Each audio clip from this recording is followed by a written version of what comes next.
इस्तेमाल किया, tear gas छोड़ा, आंसू गैस के गोले छोड़े। आप इस ढंग से व्यवहार कर रहे थे, आंसू गैस के गोले छोड़े, फिर क्या हुआ? भयंकर लाठीचार्ज हुआ है। हमारे सैकड़ों छात्रों के हाथ पैरों में, पीठ पर आज भी लाठियों के निशान है। राहुल गांधी जी, क्या आपको छात्रों की इस दुर्दशा को देखकर जरा भी शर्म नहीं आई? आप एक तरफ जंतर मंतर की तो बात करते हैं, लेकिन झारखंड में जहां आपकी सरकार है, आप गठबंधन सरकार में शामिल हैं, एक बार आपके मुंह से नहीं निकला कि सरकार को इस्तीफा दे देना चाहिए छात्रों के समर्थन में?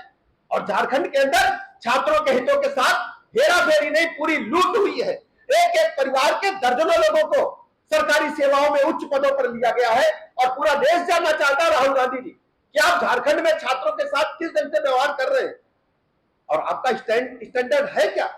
एक तरफ तो आप चाहते हैं कि जंतर मंतर पर छात्रों के साथ जाकर के धरना भी देंगे और झारखंड जाना नहीं चाहते, रांची जाना नहीं चाहते। ये डबल स्टैंड क्यों आपका है? आपकी दोनों राजनीति देश की जनता अच्छी तरह समझ चुकी है।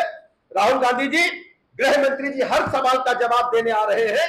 भागना मत, चर्चा से डरना मत राहुल गांधी जी। राहुल गांधी जी, आपकी सरकार है झारखंड मुक्ति मोर्चा के साथ, आप क्यों नहीं सरकार को इस्तीफा दे देते? क्यों नहीं कहते झारखंड मुक्ति मोर्चा की सरकार इस्तीफा दे, छात्रों के साथ खड़ी हो? क्योंकि आपको मतलब केवल सत्ता की भूख से है, छात्रों युवाओं से आपका कोई लेना देना नहीं है। और ये सब जो वहां की सरकार अत्याचार अनाचार कर रही है, मैं कहना चाहता हूं सब राहुल गांधी जी के इशारे पर हो रहा है।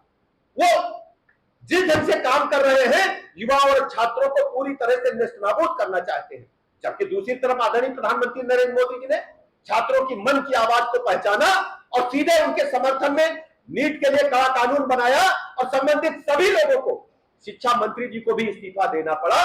आदरणीय प्रधानमंत्री जी हमारे युवाओं के साथ, देश के नौजवानों के साथ, छात्रों के साथ खड़े हैं। आज भारतीय जनता पार्टी भारी मन और गहरे आक्रोश के साथ आपके सामने उपस्थित हुई है। झारखंड की राजधानी रांची में सड़कों पर जो कुछ हुआ है, उसने पूरे देश के लोकतांत्रिक ढांचे को और मानवता को शर्मसार करने का काम किया है। अपने अधिकारों और रोजगार की मांग को लेकर शांतिपूर्ण प्रदर्शन कर रहे हैं। मैं तो मतलब अभिनंदन करना चाहूंगा अपने झारखंड के छात्रों को। उन्होंने दिखाया कि जंतर मंतर पर जो छात्र प्रदर्शन कर रहे थे और झारखंड में जो प्रदर्शन था, दोनों में जमीन आसमान का अंतर था। कोई गाली गलौज नहीं, शांतिपूर्वक। और जिस ढंग से उन्होंने काम किया है, अद्भुत। मैं कह सकता हूं सच्चे में महात्मा गांधी जी ने जो आंदोलन अहिंसा का रास्ता अपनाया था, हमारे झारखंड के छात्रों ने, युवाओं ने वो सब करके दिखाया है कि शांतिपूर्ण ढंग से भी लड़ाई लड़ करके सरकार के छक्के छुड़ाए जा सकते हैं। लेकिन राहुल गांधी जी के मुंह से उफ नहीं निकलना है। एक बार एक शब्द नहीं बोलना चाहते कि झारखंड में अत्याचार अनाचार होगा तो कांग्रेस पार्टी की सरकार इस्तीफा दे देगी। एक लाइन नहीं बोले हैं। इस समय जो कुछ भी हो रहा है वो सब राहुल गांधी जी के इशारे पर हो रहा है। और सबसे बड़ी बात है, जो कांग्रेस जेएमएम सरकार है वो लगातार छात्रों पर अत्याचार कर रही है। आज जिस ढंग से हमने टेलीविजन फुटेज पर आप सबने भी देखा होगा, उनके रास्ते में कटीले तार लगाए गए, बाढ़ लगाई गई, जैसे आतंकवादी हो उन पर आंसू गैस के गोले छोड़े गए, दौड़ा दौड़ कर बर्बर लाठीचार्ज हुआ, वाटर कैनन से बेरहमी से उनके ऊपर पानी की धार छोड़ी गई, कई स्टूडेंट्स उसमें घायल भी हुए हैं। और सबसे बड़ी बात यह है कि छात्रों के हित का दम भरने वाले राहुल गांधी जी के मुंह से एक शब्द नहीं निकल रहा है। उनको छात्रों की चीख सुनाई नहीं पड़ रही है।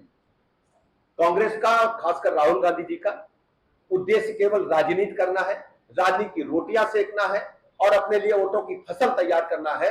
राहुल गांधी जी, आपका मंसूबा कभी पूरा नहीं होने वाला है। पूरे हिंदुस्तान के छात्र और युवा पूरी तरह से आपको एक्सपोज